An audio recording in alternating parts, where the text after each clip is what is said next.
How to set up SMS marketing for your Shopify store.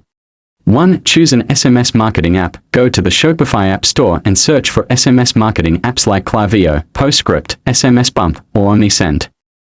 Install your preferred app and connect it to your Shopify store. 2. Set up compliance and permissions. Ensure TCPA and GDPR compliance by collecting opt-ins from customers. Add an SMS consent checkbox at checkout or use pop-ups to get customer permission. 3. Grow your SMS subscriber list by importing opted-in contacts and encouraging sign-ups through forms, pop-ups, or exclusive discounts. 4. Automate campaigns with personalized messages for welcomes, abandoned carts, and special promotions to engage customers effectively.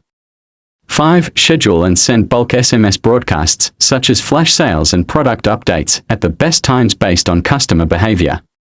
6. Continuously analyze performance metrics like open rates, click-through rates, and conversions to refine your messaging strategy and maximize results.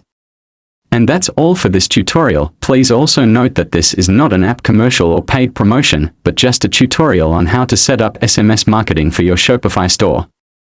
If you have any copyright or other inquiries, please email tutorialorabis@gmail.com. Thank you.